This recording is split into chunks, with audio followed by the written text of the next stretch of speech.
Good morning. So let me get us back to the lead screen. So Israel flourishes, that's Israel the man, and indeed Israel the nation, and multiplies in Goshen, Genesis 47. The goal will be to get through all 31 verses this morning. You know, we're nearing the end of our study in Genesis, only 50 chapters. It's like leaving an old friend, but we are headed for Acts and we are in for a wonderful time. Okay, last week we observed as Israel the man, and indeed the family nation, entered Egypt.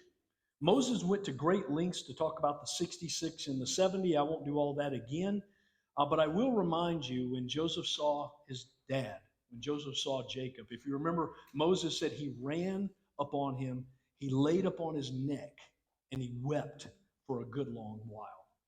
We can imagine what a reunion that was. The father who was sure his son was dead, the son who did not know if he'd ever see his father again until all these events began to play out. Did not know for sure anyway. And here, his dad is in Egypt. Here, exactly what God is planning on doing is happening. I would just remind us really where we ended last week, and we'll pick this up. Joseph said to his brothers, so they're there in Egypt, and to his father's household, I will go up and tell Pharaoh, and will say to him, my brothers and my father's household, who are in the land of Canaan, have come to me. And the men are shepherds, for they've been keepers of livestock, and they've brought their flocks and their herds and all that they have. When Pharaoh calls you and says, what is your occupation?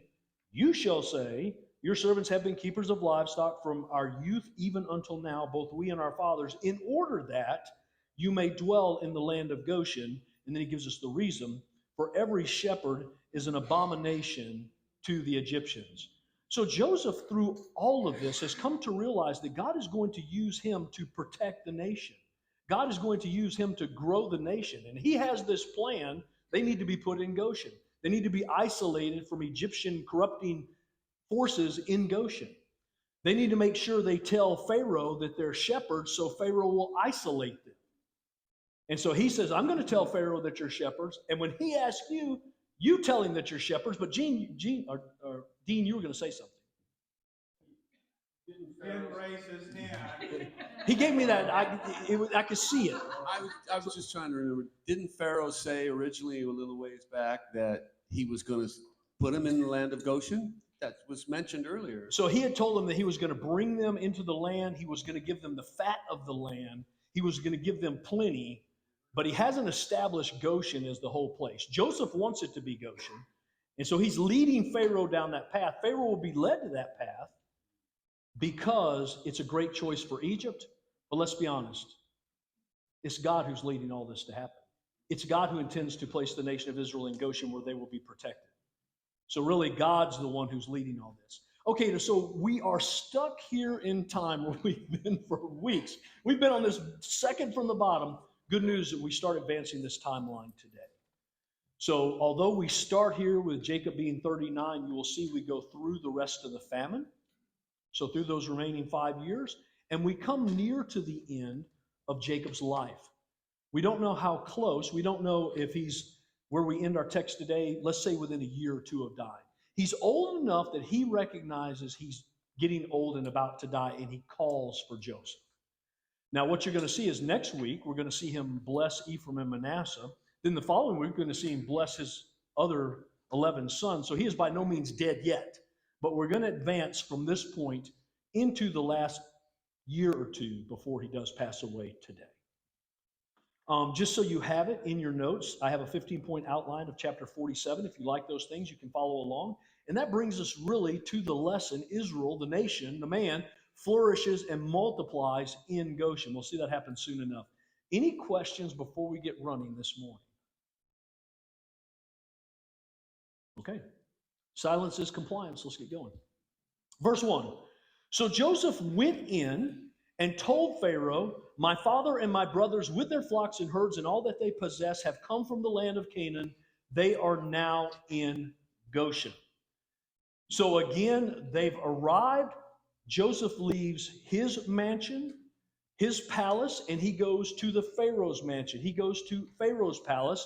He comes into his presence, and you'll see he has people with him, but for the moment, let's not worry about that.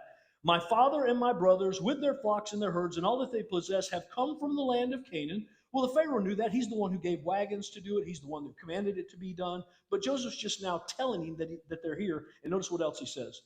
They are now in Goshen. So he tells him, I've temporarily placed them and all of their stuff and all of their herds and all of the wagons and all of the people in Goshen. Now, he's not saying, so you've got to keep them there. He recognizes Pharaoh owns the place. He recognizes these are foreigners and this is Egypt, and Egypt belongs to Pharaoh. So he's showing deference to Pharaoh, and he's just saying, look, I put them all in Goshen for now. That's what he's saying. But again, his desire is to get them in Goshen permanently, or at least semi-permanently. Now, last week, if you remember, he focused on two numbers, 66 and 70. I won't go there anymore, but we do know it was many more people than that. We do know there were other daughters. We do know there were other granddaughters. We do know there were servants. We do know there were likely children and women from that debacle in Shechem. So there were likely 200 to 300 people that came out of Canaan, that came into Egypt as part of this fledgling tribal nation of Israel that have now come into Egypt. And that's what we should see. And we should now see our brother Joseph before Pharaoh. Again, before I leave this slide, just to show you, so we're talking about the trip from Hebron, which is where Jacob lived, to Avaris. We'll talk more about Avaris a little bit later in the lesson, about a 200-mile trip. This would have been a long trip with all of these people, with these wagons and donkeys and food and stuff. I mean, they're bringing everything they have. They're loaded up. This would have been a very long trip, probably at least 17 days for sure, probably likely longer than that, just due to how much they're moving and the nature of the people that are moving. But now to go to the point, Dean, this is what happened last week. So Pharaoh had learned that Joseph's brothers were there. Here's what we read. When the report was heard in Pharaoh's house, Joseph's brothers have come, it pleased Pharaoh and his servants. And Pharaoh said to Joseph, say to your brothers, do this, load your beasts, go back to the land of Canaan, take your father and your household, come to me. I will give you the best land of Egypt. You shall eat the fat of the land. And you, Joseph, are commanded. Now, probably Pharaoh hadn't commanded Joseph of much of anything over the last years, 7 plus 2, last 9 years. Do this. Take wagons from the land of Egypt for your little ones and your wives, and bring your father and come. Have no concern for your goods. Don't worry about your stuff. I'll take care of it and give you all the stuff you need when they get here. Just get them here. That's what Pharaoh told Joseph. And that's now what's happened. They've arrived, and now Joseph is standing before Pharaoh. Verse 2. And from among his brothers, he took 5 men and presented them to Pharaoh. Now, this is really interesting. There's 11 brothers. He opts to take 5 of the 11. We're not told who the 5 are. We're not told who he left behind and who he took. We're just told that 5 are going to represent the 11. We don't know why. Commentators don't know why. I have no idea. We can probably guess at some of the 5, but we really do not know. But he takes 5 with him as he goes to Pharaoh's mansion. Verse 3. Pharaoh said to his brothers, what is your occupation? Well, that's exactly what Joseph said he was going to say. And sure enough, the moment they meet, now we can suspect, Roy, there's some small talk here, right? But again, Moses just records a little bit of what it is. But we see that Pharaoh does indeed ask them, as Joseph had said he would, what is your occupation? And they said to Pharaoh, your servants are shepherds as our fathers were. So they respond just like Joseph had told them to respond. Not only that we're Pharaoh, or that we're shepherds, but we come from a long line of shepherds. Our dad was a shepherd. Our grandfather was a shepherd. We are shepherds from a long line of shepherds because Joseph has an end game, and that's to get them in Goshen, to get them isolated from the nation of Egypt and the corrupting forces of Egypt, because Canaan was doing a work on the small tribal family of Israel. But let's be honest, it's not just Joseph's plan. It's God's plan. Verse 4. They, that's the brothers, the 5, whoever they are, said to Pharaoh, we've come to sojourn in the land, for there is no pasture for your servants' flocks, for the famine is severe in the land of Canaan. And now please let your servants dwell in the land of Goshen. A lot is interesting here. Their humility is interesting. They recognize that they don't have just carte blanche permission to take over Goshen. Joseph recognizes that Egypt belongs to the Pharaoh, and he doesn't have the permission to just say, I think we'll take Goshen and just bring a bunch of Semitic people. And as they come, the brothers, they say, we've come to sojourn in the land. Now, notice what they didn't say. We've come to be here forever. We've come to move in. We've come to own this place. They've said we've come to be here just for a while, just for a short stay. This is just a sojourn. That's what they tell Pharaoh. And of course it is, because the promised land is where they ultimately belong. But God intends to grow them and protect them here. And they explain why. For there's no pasture for your servants' flocks, for the famine is severe in the land of Canaan. Now think about that. We're only 2 years into a 7-year famine. And it's already so severe that they're saying we can't even pasture our herds and flocks anymore. There's no food, there's no water. Imagine what it would be like at year 7. You know, when we talked about it was critical to bring the nation of Israel into Egypt for Joseph to protect them and provide for them, we're talking life and death critical. We're talking the loss of animals and even the loss of human life. The famine is raging in the land. Animals are dying, and no doubt some people are dying. And here they're telling Pharaoh, we've come just to sojourn. There's nowhere for us to take care of our flocks in Canaan. Please let your servants dwell in the land of Goshen. They had heard that from, of course, Joseph. They had no idea what Goshen was. And so they just repeat what their brother has told them to repeat. Oh, sorry, verse 5. Then Pharaoh said to Joseph, now that's interesting. They're talking to Pharaoh. Pharaoh talks to Joseph. Then Pharaoh said to Joseph, your father and your brothers have come to you. The land of Egypt is before you. Settle your father and brothers in the best of the land. Let them settle in the land of Goshen. And if you know any men among them, put them in charge of my livestock. So this is very interesting. 4 things, really sort of overview. Your father and your brothers have come to Canaan. He looks at Joseph and kind of gives him like he needed it. And then he says, all Egypt is before you. Settle in the best of the land. It sounds like, Dean, when I read that verse, he gives them the keys to Egypt. Go wherever you like. But not really. Look at the next verse. He sets a limitation. Let them settle in the land of Goshen, the land that the brothers had requested, the land that Joseph had preloaded, no doubt the land that God had desired. Pharaoh is now moving and making the decision to put them in the land of Goshen. Can I pause for a moment? The king's heart is in the hand of the Lord. Can God use a pagan king to accomplish his will? Absolutely. All the time. Every time. Never forget that. Someone who doesn't know him, doesn't worship him, has no interest in him, and God can move on him in such a way that he doesn't even realize he's accomplishing God's will. And that's exactly what is happening here. As the Pharaoh says, let them go to Goshen. And Joseph goes, hallelujah. And then fourthly, an amazing opportunity. Oh, and by the way, if any of these are able men among them, they can be in charge of my livestock as well. I'll pay them. Well, so here's what we learn. It's only an abomination to keep livestock for the Egyptians. It's not an abomination to have them. So here he is. But again, we see this amazing point. Now, I do want to make one point of just a quick point before we leave here. Why is the Pharaoh opening the land of Egypt to this family nation, these Hebrews, this family tribe of Israel? Because of Joseph. Because of Joseph. Why has God opened heaven to you and I? Because of what you've done? Because of what I've done? All have sinned and come short of the glory of God. No, not because of what we've done. Because of what Christ has done for us. What a beautiful reminder of the Lord Jesus Christ. In all that Pharaoh is doing, it's nothing to do with them, and it's everything to do with Joseph. And guess what? We enjoy that bounty with the Lord Jesus Christ as God opens heaven for us. Any questions? That's sort of the lesson is now set up. Anything before we advance the lesson? Yes, Gina. So it's an abomination to have livestock, but they have livestock. Yeah, So it who seems. took care of them before? Yeah, it seems that they had slaves and servants that were caring for them, because it was an abomination to care for them, but it wasn't an abomination to have them. Yeah, no doubt they ate them.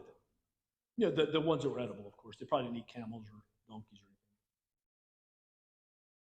anything. Yeah, Carrie. So I was just curious, from the covenant, Abram was told, you're going to be in bondage for 400 years. So he was told that he was not told, I don't think he was told the time frame. But if you got the verse, tell me. But he was told that they would be in bondage, they would sojourn and be slaves for a period of time. Was he told 400 years? I don't know. Genesis 15. Okay, 400? Okay. Yeah, it says you will be enslaved and oppressed 400 years. 400 years, okay. Thank you. I was just wondering if Israel knew that. Like, he had to have known that and must have been terrified, thinking, could this be that moment? No doubt he had to know. And you know, we wonder, right, when he was going to Egypt, because his son had asked him to, where he would care for him, he was wondering if this is where we're going to be placed into bondage. That may explain just another reason why he stopped to seek God's face and to seek God's understanding of, should I leave the promised land and go to Egypt? And indeed, God was, yes, I will grow you into a mighty nation. I will bring you, I will be with you. I will ultimately bring you out. But surely he knew he wondered and worried if this was it. Yes, Andy. But you don't have a whole lot of choice there if you have a famine and you're going to lose all your livestock and you're going to lose everything. And no, but don't forget. I mean, I know you have a choice, but it's, you know, and then they didn't know it was going to be 5 more years. Yeah, they didn't know it was going to be 5 years, although Joseph had already told his brothers it was going to be 5 more years. So they knew. They didn't question him as to how he knew, but he had told them. But don't miss the bigger point.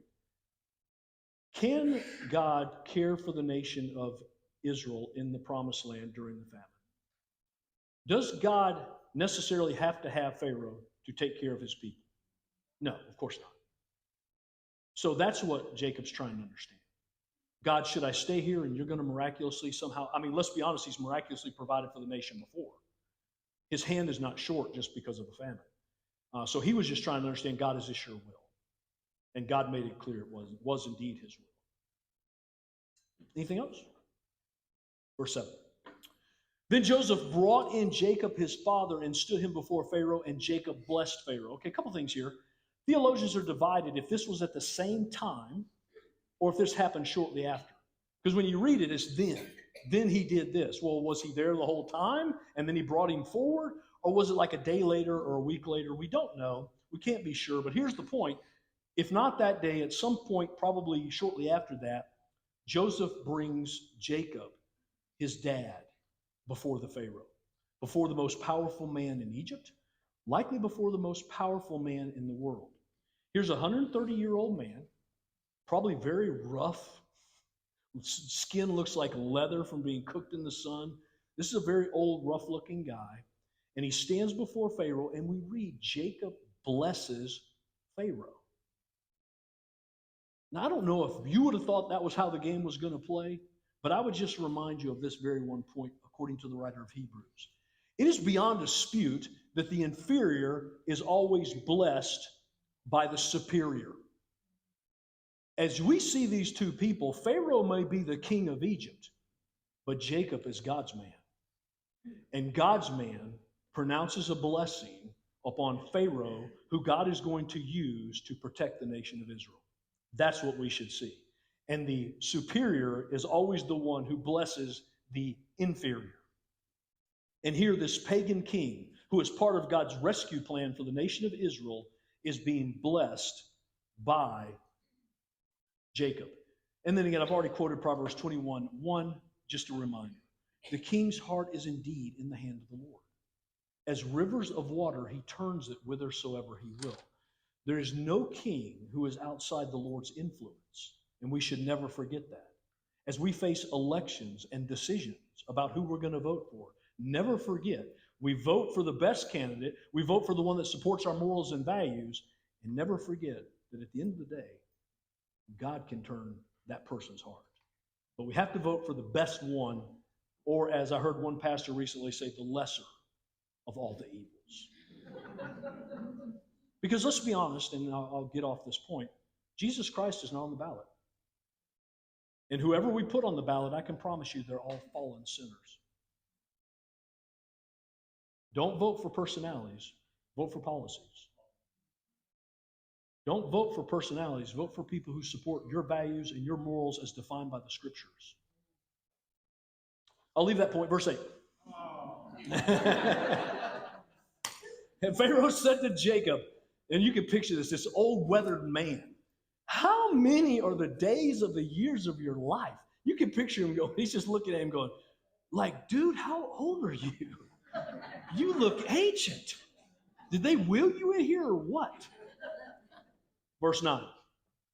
And Jacob said to Pharaoh, the days of the years of my sojourning, we'll come back to that, are 130 years. Few and evil have been the days of the years of my life. We'll come to it. And they have not attained, I've not attained, my years have not attained to the days of the years of the life of my fathers in the days of their sojourn. Okay, so let's just walk through what he says. First, he says, I've been on the planet 130 years. That's pretty simple, right? I've lived 130 years. But notice how he refers to it. He said, I've been sojourning for 130 years. I've been going place to place for 130 years. I've been living on the land, but not in my home for 130 years. That's what he's saying. The writer of Hebrews picks up on this very point. Look what he says. As he's referring to the patriarchs, as he's referring to those early in the faith, he says, these all died in faith, not having received the things promised, but having seen them and greeted them from afar, having acknowledged that they were strangers and exiles on earth, for people who thus speak, or people who speak thus make it clear that they are seeking a homeland. If they had been thinking of that land from which they had gone out, they would have had opportunity to return. But as it is, they desire a better country. That is a heavenly one. Therefore, God is not ashamed to be called their God, for he has prepared for them a city. Let's get to the point of application. Like Jacob, this is not our home. We are just sojourners here for whatever time God gives us, whether that's 40 years or 105 or so. It's just a time of sojourning. We too are looking for a heavenly city whose builder and maker is God. Do not get too attached to this place. This is not our home. We're just passing through. We're just sojourners. Now, in our passing through, let's be honest, we're ambassadors of Christ. We're declaring his heavenly kingdom. We're representatives from another realm. But this is not our home. Wasn't Jacob's home either. And that's what he just told him first. Second, few and evil, we could translate that difficult, have been the days or the years of my life. Now, of all the things that we will read in this chapter, this is the most difficult for me to understand what he's saying. Because when I read it, I've got to be honest, I don't see a statement that's filled with faith. I don't see a statement that's filled with hope. Now, let's be honest. Again, I'm being honest. I'm being transparent. I'm letting you into Rich's thought pattern, which is probably fairly scary. But at any rate, I get it. 20 years under Laban and all the shenanigans that Laban was up to, those were difficult times. I get it. Being married to 4 women, essentially, who were all competing for your time and attention was difficult. I get it. Watching your favorite wife die as she gave birth to her second son, Benjamin, and she was the wife you loved. She was the one you wanted to marry the whole time, and she's the one who dies first. I get it. That's difficult. Watching your 11th son, the firstborn son of her, you think he was eaten by animals, and it's 22 years before you learn different? I get it. That's difficult. But let me just share something. As I reflected on this, I'm trying to understand, it was difficult. Maybe it's just being honest, right? Maybe it's just like dead level honest. Hey, I've had some difficult times, Mr. Pharaoh. Just thought you should know. And that would be true. But I want to tell you about another man who had difficult times. His name was Paul. We're going to be reading about Paul. Every time Paul opened his mouth to share the gospel, guess what happened? Somebody tried to knock his teeth down his throat. They beat him, they stoned him, shipwrecked, left for dead, you name it. Paul went through it all. We're going to see a man who was beaten, whipped, everything. Here's how he is describing as he's approaching the end of his life. I am already being poured out as a drink offering. That's sort of a different idea. He sees his life as it's coming to an end, as a pouring out, as an offering to God. That's a totally different idea. And the time of my departure has come. Look what he says. Few and evil have been the days of my life. No, I fought the good fight. I finished the race. I kept the faith. Therefore, there's laid up for me the crown of righteousness, which the Lord, the righteous judge, will award to me on that day, and not only to me, but also those who love his appearing. Let me make the point. I'll make it just for me. Whenever the end of my life comes, next week, years and years away, I pray that my synopsis of my life is not few and evil have been the days of my life. But I pray my synopsis is, Lord, I have ran the race. I have kept the faith. I have finished the course that you set before me. I have ran to the tape, hit me in the chest, and now I'm ready to go home. I hope, like Paul, that's how my ending statement ends. Rich has something. And again, forgive me if I'm being hard on Jake. Dr. Turner, I want to call you out. I want to call you out because the focus of those verses is that Jacob, and by the way, what does it take to call him Israel, blesses Pharaoh? And, you know, I stop and think about the many times in my life I have so worshiped things that I wanted, a specific job, a house, a location to live, certain things for my sons, for example. And I didn't have the trust that he has, the trust that he shows. He should have been just like his sons, bowing down before Pharaoh, saying, you know, we are your unworthy servants. Give us the crumbs that fall off your table. Instead, he blesses him with the blessings that he's been told by his father and his grandfather he's going to be bestowing. And yes, I hear all the things that you're saying, but I stop with blessing Pharaoh, and I just marvel at that. And so forgive me, I'll say it again, if I'm too hard on Jacob. I'll leave it there. Thank you, brother. And then thirdly, he says, you'll see it, and I've not attained to the days of the years of the life of my fathers in the days of their sojourning. Well, that's absolutely true, right? Abraham lived to be 175. Isaac, his dad, lived to be 180. He's only 130 now. I say only, that's kind of interesting. So he definitely hasn't attained to their age. And let's be honest, what we've seen, if you can remember back to our journey in Genesis, that the lifespans have been dropping drastically since the flood because of all the changes that happened following the catastrophe that is the global flood. Because let's be honest, as we project backwards in time, we hit Methuselah, who lived 969 years. And everyone pre-flood, unless the Lord comes and takes them, is living a very long time. Or unless they happen to die the year of the flood. But then following the flood, you can see the ages come down drastically. But he's absolutely right to go to his point. He has not made the age of his dad or granddad. In fact, let's be honest, he won't. He'll die at 147. And they live to be 175 and 180. So that's just a statement of fact. He's absolutely right when he says it. Verse 10.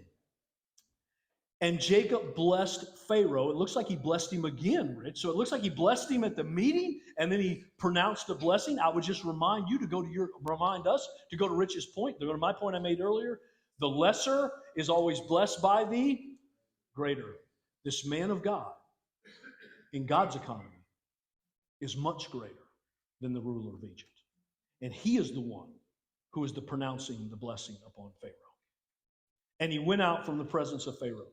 Now, we have no reason to suspect that he ever talked to Pharaoh again. He's a nobody. Pharaoh's a mighty king who leads a nation.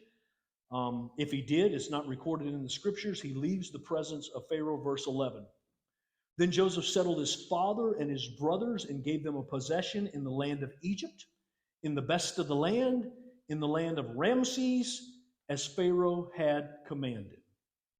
Okay, so I need to let that settle for a second, and then I'm going to say some things. When we hear Ramses, two things can come to mind. Number one, a pharaoh, the Pharaoh Ramses.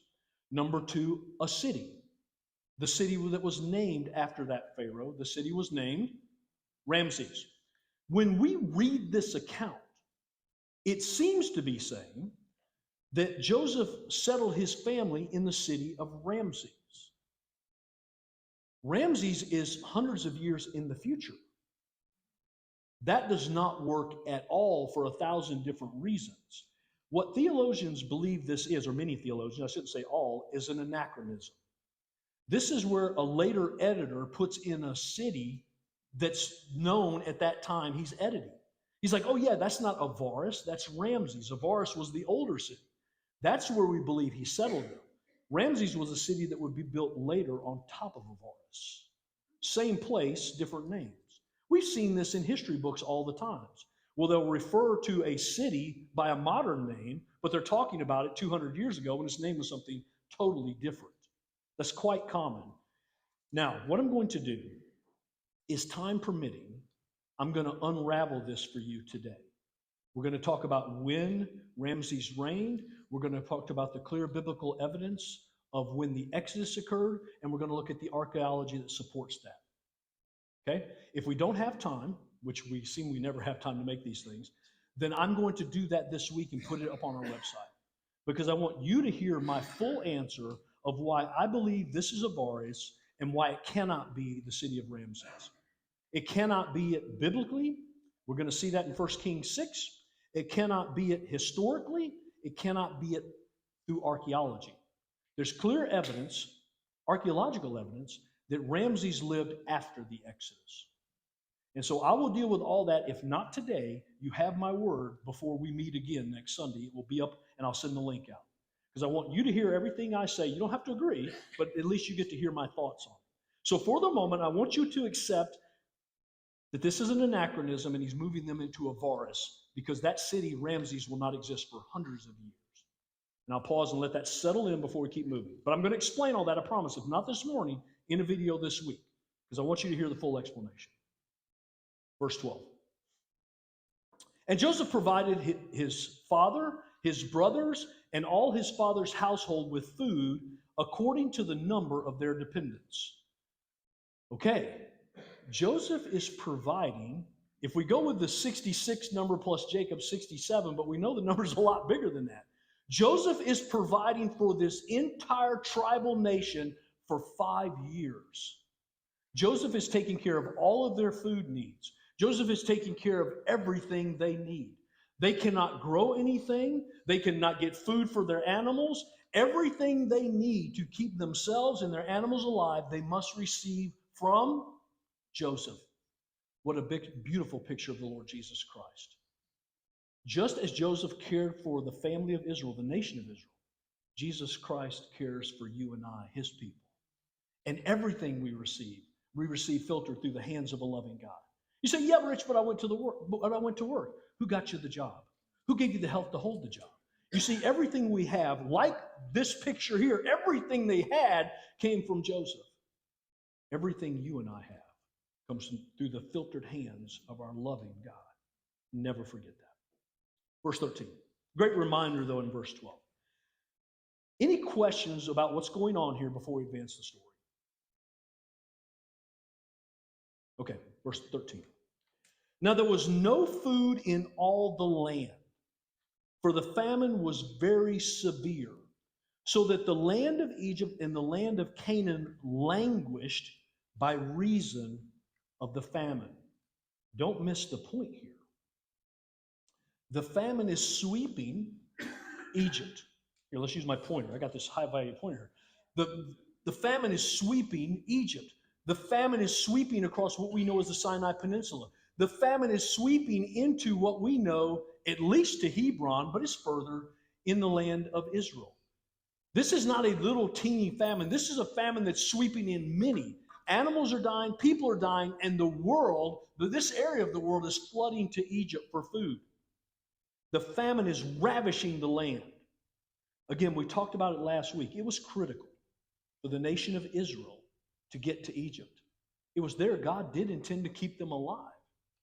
That's exactly what Joseph said, and that was exactly the deal. 5 years from the time they entered Egypt, this famine is sweeping the land.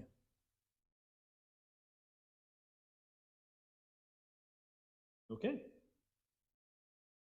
You may be done. There we go. Oh, went too far. Verse 14. And Joseph gathered up all the money that was found in the land of Egypt and in the land of Canaan in exchange for the grain that they bought. And Joseph brought the money into Pharaoh's house. Listen to what Moses is describing. Moses is describing the riches of Canaan monetarily and the riches of Egypt monetarily, leaving the hands of people and coming into Pharaoh. And Pharaoh is becoming wildly rich, all due to Joseph's famine relief policy. The riches of the land, Canaan and Egypt, are coming into the Pharaoh's possession. Now, I showed this video weeks back. I do want to show it one more time because this is exactly what we see in the history of Egypt. And by the way, Egyptologists have no answer for this. The Bible is the only place that explains what happened here. Joseph gathers up all the grain during the 7 years of plenty in Egypt. He gathered as much as the sand of the sea. And then the famine comes to the entire region. And only Egypt has bread. So everyone comes to Joseph for what they need for survival. When their money runs out, they sold their animals. When that ran out, they sold their land, and eventually they sold themselves. So Pharaoh, by the end of the 7 years, owns everything in Egypt.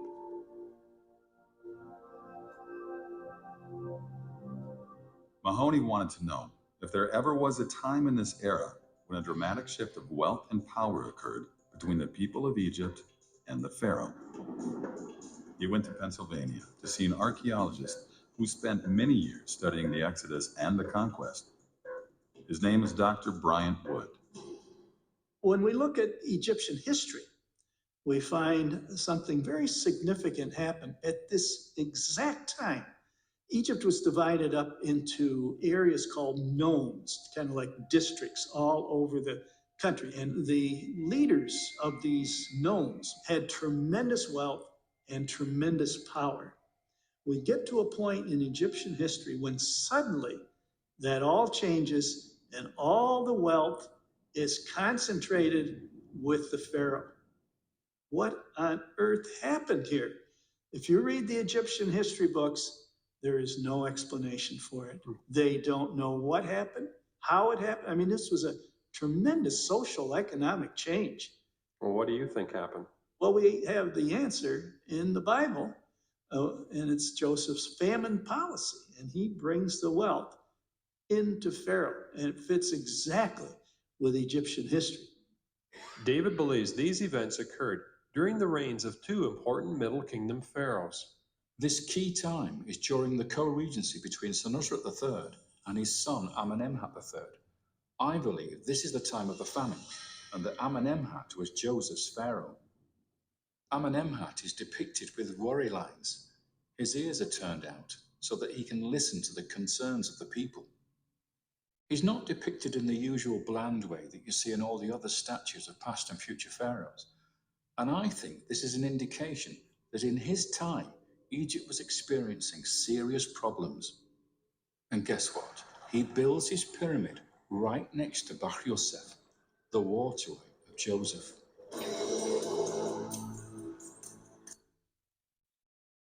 So I would argue that exactly what we see in Egyptian history is exactly what the Bible shows us, except it explains why it happened, when they have no idea why it happened. If you remember, though, let's deal a little bit deeper with this. This money is coming in.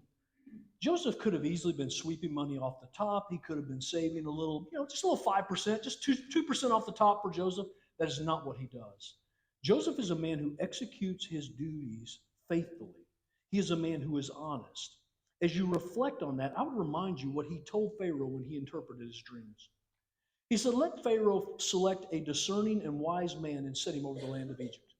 And if you remember, Pharaoh looked at his court and said, I can find no one more wise and more discerning than you.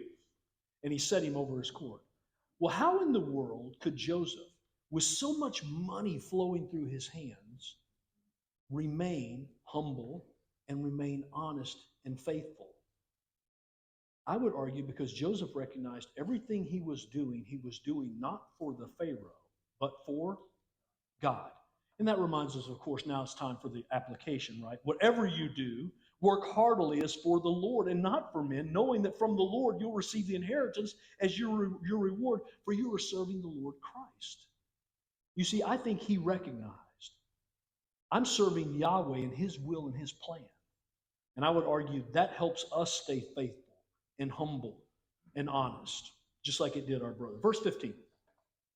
And when the money was all spent in the land of Egypt and in the land of Canaan, so they're out of coinage, they're out of money, all the Egyptians come to Joseph and say, give us food. Why should we die before your eyes? Our money is gone. So they begin to come before Joseph and say, we're still starving and we are out of money. Why should we die? Now, what is Joseph going to do? Is he going to give them free food? What is he going to do? Well, you heard the lead and you know the story. Verse 16, Joseph answers, give your livestock and I will give you food. I will give you grain in exchange for your livestock if your money is gone. So he now sets up a barter system. No cash, out of coins, no problem. Bring your animals and I will take your animals in exchange for giving you grain. Now, at this point, you should begin to wonder if these people are going to hate his guts. As he's taking everything from them, they're going to hate him and they're going to want his head on a pogo stick. That is not it at all. They're going to love him and they're going to honor him because he was fair, because he didn't price gouge them, and because he saved their life. And we'll see that soon enough.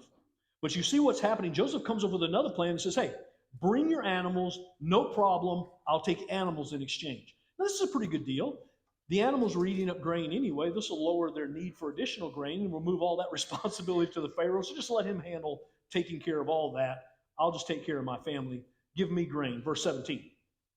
So they brought their livestock to Joseph, and Joseph gave them food in exchange for the horses, the flocks, the herds, the donkeys. He supplied them with food in exchange for all their livestock that year. So they're bringing animals. He's giving food. Everything is going fine.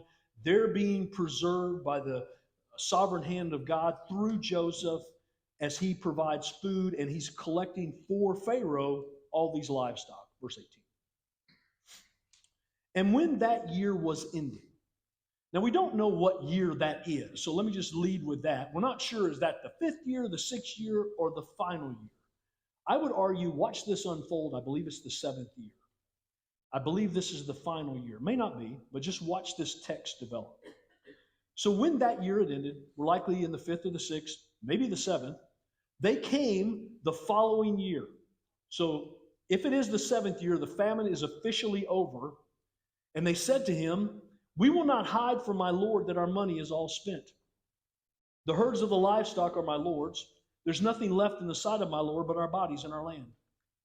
So they come before Joseph and they said, listen, we're not going to hide this from you. Our money's gone. All of our livestock are gone. We don't have any seed. Everything is gone. All that's left is us and our land.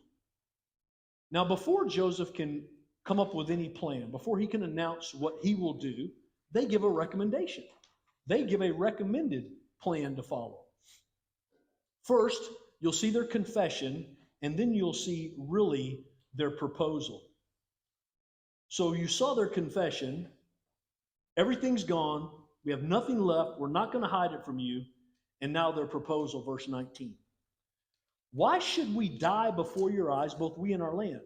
Buy us and our land for food, and we with our land will become servants to Pharaoh. Give us seed that we may live and not die, and that the land may not be desolate. Now, are they asking for seed to begin to plant the land? What I think they're saying is we've come to the end of the famine, but we have nothing. We should be planting the fields right now, but we have no grain to plant the fields. But we will become your servants if you will feed us, because it's going to take a while to harvest, and you will give us grain so that we can plant the fields. That's what I think they're telling him. I think that's why I think we've come to the end of the famine, but they've made the end and they have nothing left. You cannot plant the field with zero seed. And I think they're now proposing, we will give you our land, we will become servants to you if you will do two things. Give us seed to live, because we've got to grow crops and give us seed to grow the crops. That's what I think they're asking Joseph to do. Verse 20. So Joseph bought all the land of Egypt. You just saw Dr. Bryant Wood talk about how all the riches are flowing to the Pharaoh. Pharaoh now owns the bulk of the land of Egypt. From the Egyptians, they sold their fields because the famine was so severe on them, the land became the Pharaoh's. So now Pharaoh, and we'll see some land that he doesn't own here in a second, but Pharaoh now owns the bulk of the property in Egypt. Verse 21. As for the people, he made them servants, he made servants of them from one end of Egypt to the other. Both Dr. Fruchtenbaum and Dr. Morris believe that many of the people moved off their land and moved into the cities where they could be easily cared for in this last year. I don't know if that's true or not. The text doesn't tell us, but it does tell us they sold their land and they sold themselves. They became servants to Pharaoh. Verse 22. Moses gives us something we didn't know anything about. Only the land of the priest he did not buy. Why wouldn't he buy the land of the priest? Moses tells us. For the priests had a fixed allowance from Pharaoh and lived on that allowance that Pharaoh gave them. Therefore, he did not sell their land. So Pharaoh was providing all of these priests of this multiplicity of false gods. He provided them each week, month, whatever, money, and likely even grain. So they didn't have to sell themselves. They didn't have to sell their land. They didn't have to go through all of this. So it just reminds us, was Pharaoh pagan? Yes, completely pagan. Did God use a completely pagan Egyptian to save the nation of Israel? Yeah, that's the point. Yeah, Kristen. So since it says that all of Egypt sold themselves, would this mean that Joseph's family would have also sold themselves into servitude? No, I do not believe it does, because we had already read that Joseph cared for them. Joseph provided everything they needed. So here's the picture. In Goshen is a people being cared for the second most powerful man, cared by for the second most powerful man in Egypt, while Egypt sinks into chaos. Oh, and then Moses said, oh, but by the way, that didn't involve all these false priests because Pharaoh was taking care of them. I think that's what he wants us to see. Let's see. Any questions before we advance the text? Okay, verse 23. Then Joseph said to the people, behold, I have this day bought you and your land for Pharaoh. So remember, that was their idea. He said, okay, I've done it. Now look what he says. Here is seed for you, and you shall sow the lands. You see, that's what I'm telling you. I think this is all happening in the final year. He's now saying, here's seed for you to survive, and here's seed to go sow the land. It's a double portion. You get them both. I own you. I own the land. Here's seed. But what has he created? What we would call a tenant farmer, right? Pharaoh owns the land. They've been given seed to go grow on the land that they once owned, that they're now like tenant farmers. Verse 24. And at the harvest time, so when the harvest finally comes, you will give a fifth to Pharaoh. 4/5 shall be your own as seed for the field and as food for yourselves and your households and as food for your little ones. So to say, here's what he says. Okay, Pharaoh owns all the land. Here's what we're doing. From here out, you will grow crops. 4/5 is yours. You'll feed your family, you'll feed your little ones, you'll feed your animals, and you will use that seed to plant next year. 1/5 will come to Pharaoh because Pharaoh owns your land. It's not yours anymore, it's his, and he's letting you farm it, and he's being very gracious and kind to you to let you keep 4/5. That's what he says. Now, again, as I read things like this, I'm thinking, they're going to want Joseph's head on a pogo stick, man. They're going to go after Joseph. That is not at all what happens. Verse 25. They said, that's the people of Egypt, that's these Egyptians, you have saved our lives. May it please my Lord, we will be servants to Pharaoh. You see, they recognized that Joseph was being very kind. He was not price gouging. He was not taking advantage of them. He was being very fair. And with one voice, they recognized that he has saved their life. Joseph has saved the nation, and they all recognized it. Verse 26. So Joseph made it a statute concerning the land of Egypt, and it stands to this day. Now there it is. There's another anachronism, although we don't know the day. Is the day when Moses wrote that? Is that what he's saying? Is that 430 years later, as Moses wrote that, this policy still stood? Maybe. Is it sometime after that? Possibly, but here's the point. That policy stood for at least 430 years. That policy of 1/5 going to Pharaoh, 4/5 going to the people, that's where they got the grain to plant for the next year. Pharaoh just stripped his 1/5 clean, a national tax, if you will, of 1/5 of everything you produce. That's where it started. That's how it started, and it continued for at least 430 more years, because the writer, whoever this one is, if it's outside Moses, for sure it's Moses, it stands to this day. Another anachronism. So here we see this new policy has been deployed, a policy that was initially deployed to save the nation of Egypt during the 7 years of plenty, is now a new policy forever because of Joseph's famine relief policy. Now, you probably have a lot of questions. Why would God do this? Why would God centralize all the wealth in Pharaoh?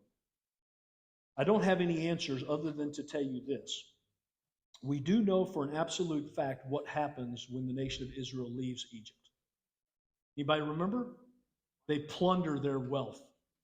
They use the wealth that Egypt had collected, and it will be the wealth, the silver that they used to build the temple or the tabernacle. So this wealth will ultimately flow back into the hands of Israel for their 400 years of labor. We do know that for sure. And we do know that all of this has happened under the plan of our brother Joseph. Verse 27. Thus Israel settled in the land of Egypt, in the land of Goshen. They gained possession of it. They were fruitful and multiplied greatly. There it is. There was richest title. They've settled in the land of Goshen. God is richly blessing them. They are multiplying like grasshoppers across the land. And here's the point. I'll make a couple of points. If God says it, that settles it. You can be sure that it's going to happen.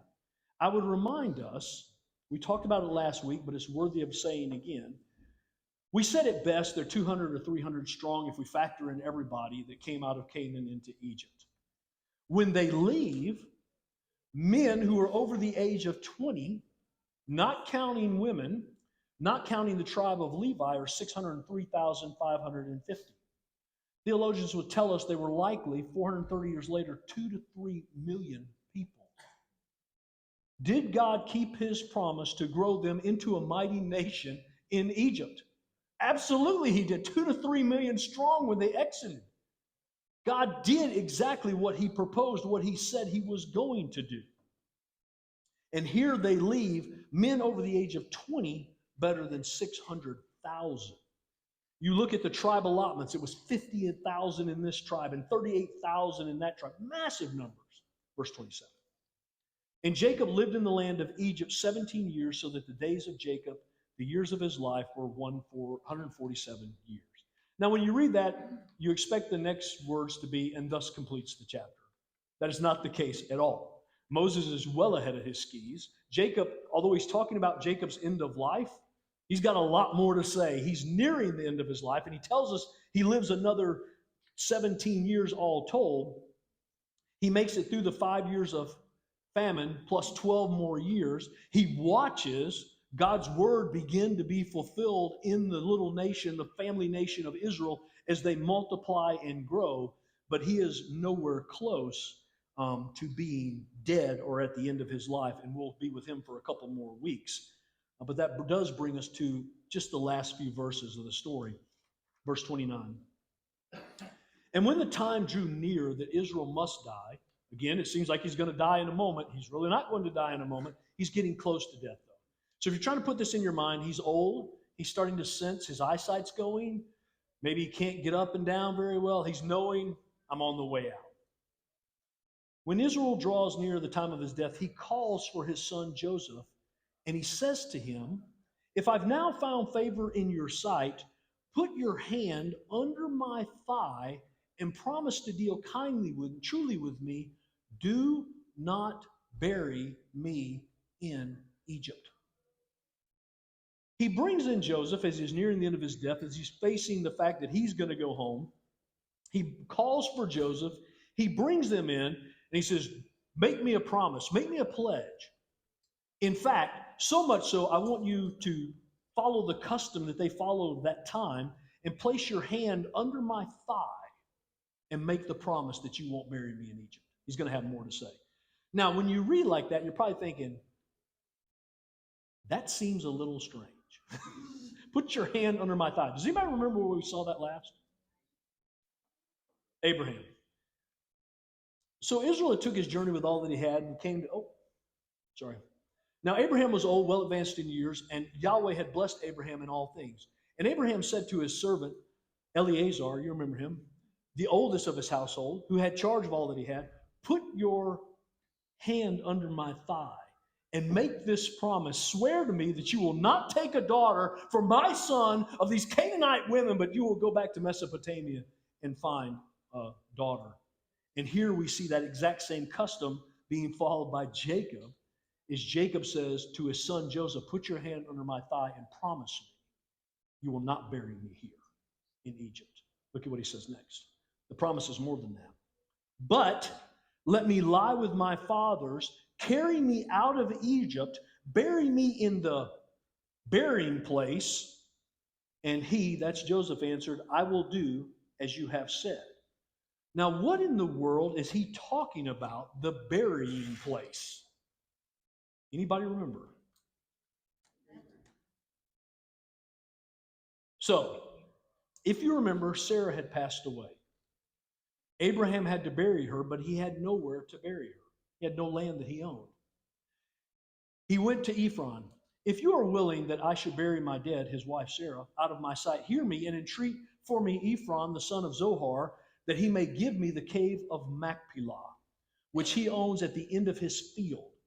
For the full price, let him give it to me in your presence as property for a burying place. Remember, there's the big negotiation. Ephron says you can have it. Abraham says, no, I will pay full price. Ephraim way overcharges him, but that's okay. He buys that field. He buys the cave at the end of that field, and he buries his wife in the field, which is just north of Hebron. That's where they were just living. The cave in Machpelah, this field is just north of Hebron. I'll give you a different map. There it is, just miles north of Hebron is where Abraham bought the field and the cave where he buried his wife Sarah. But it's more than that. You remember what happened next? Isaac and Ishmael buried Abraham in that cave. You know what happened next? Isaac and Rebekah were buried in that cave. Do you know what happened next? Jacob buried Leah in that cave, and we had no idea until Genesis 49. So more than likely, although we didn't know it, when Jacob entered Egypt, he did not have Leah with him. She too had died. Listen to what he explains in Genesis 49.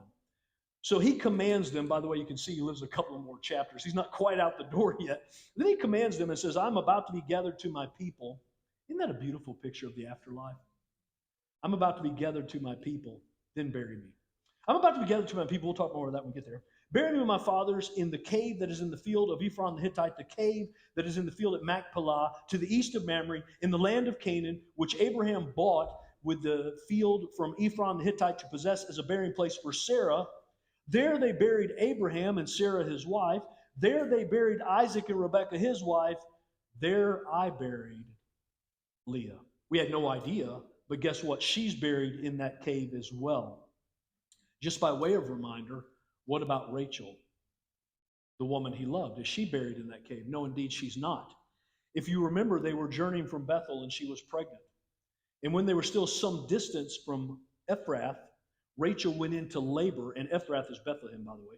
Rachel went into labor, and she had hard labor.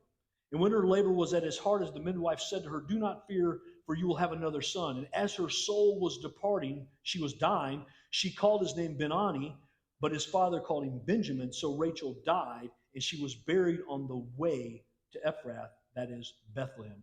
So she was buried between Bethel and Bethlehem, on the way to Bethlehem. Thank you, brother. So she was not buried in the cave where Leah was buried. She was buried because they were traveling in a place that was nearby. But Jacob, as he talks to Joseph, his 11th born son, he asks him to take a pledge to bury him in the cave in Machpelah, where his dad, granddad, their wives, and Leah are buried. Verse 31. And he said, swear to me. And he swore to him. Then Israel bowed himself upon his head on his bed. Now, again, that sounds like he died. He did not die. He's just an old man. He bows and worships Yahweh, praising God for all that God has done. And Dean has a question. The microphone's coming to you, brother. Why in the text is he mentioned as Joseph, and then suddenly he's Israel? How come it's not always Israel from once it was named Israel in the text? So we did talk about this last week. So you just ratted out yourself that you did not join us last week, and we're gonna. I had to have a little fun. Good news. No. Truth in advertising, as I told the class, what we see is that God uses these names interchangeably. Sometimes he'll say, and Jacob said, then he'll say, and Israel said, and they went and got Israel, and then they went and got Jacob. It becomes interchangeable as these two names. I don't think there's any significance for how God is using them. They're both the same name. I won't say anything. Which is possible too. Oh, he's getting mixed up. Is it Jacob? Is it Israel? And Gina has a question. So Hopefully that answers your question. So during this famine, all the Egyptians are becoming slaves and whatnot. So my assumption is Israel and his family are still receiving food and whatnot from the Pharaoh. And at this point, they're not slaves. So there must be some other story coming soon where they become slaves. Because Yeah, they're not so- slaves now, right? They are not. So again, I don't want to bury the lead, and I would love for us to come back to Exodus when we finish the book of Acts in a couple of years from now. You're not What- prejudiced. What we're going to learn, Gina, is that now we imagine that this Pharaoh, Amenemhat III, loves Joseph. Joseph has enriched this Pharaoh. Joseph has saved Egypt, which means saved this Pharaoh's life. He has a tremendous respect and love for Joseph. If you remember, Joseph said he was like a father to this Pharaoh. It was almost like Joseph said, you should do this, and Pharaoh said, I'm going to do that. But then we read about a Pharaoh comes into power who doesn't know Joseph, who doesn't care about Joseph, who has no regard for what Joseph has done for the nation. And he sees this foreign people that started out as a couple of hundred in Avaris that have now swelled into a massive nation.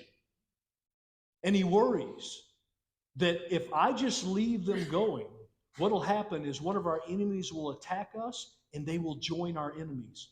I know what I will do. I will enslave them. That's good for two reasons. Number one, I enslave them. They can't join my enemies. And I can get a lot of work done with a couple of million slaves. And I probably didn't have a couple of million when it started, but I can get a lot of work done with a couple of 100,000. And so they are enslaved as a people group, but not yet. And I hope that answered your question. I have 60 seconds? 2 minutes. Perfect. So next week, week after next, we're going to see the interaction as Joseph brings in his two sons, Ephraim and Manasseh, two sons that are descended from an Egyptian daughters of a priest. We're going to see that he adopts those sons and makes Ephraim and Manasseh his own sons. They join the tribes of Israel. Not only that, I would build the case, and you'll see it soon enough, that he extends the birthright blessing to one of those two boys, and you'll see it soon enough. Equally, we're going to see the following week as he brings the other 11 sons in and he blesses them. We can imagine that he has been praying for wisdom. He has been looking at their character and their behavior, seeking to understand from God a number of things. How should I bless them? But which one is going to be the blessing to the nations? Which one shall the Messiah descend from? Now, he didn't know the word Messiah, but he knew the promise, Genesis 18, that one was coming through one of these boys who would bless the nations. And no doubt he spent the last couple of years of his life seeking to understand the mind and the will of God, because he is going to bless his sons. And sure enough, he is going to declare that the scepter will not depart from Judah. So that brings us to the end of Israel, and the nation and the man are now in Egypt. They're expanding, they're growing, they're enjoying the rich blessings of God, but that is not quite the end of the story. Any closing thoughts before I pray us out the door? By the way, I will do the video this week and get it out about Ramses. It's not the end of the story, but it's the end of your time. It's the end of my time. Thank you, brother. Let's pray.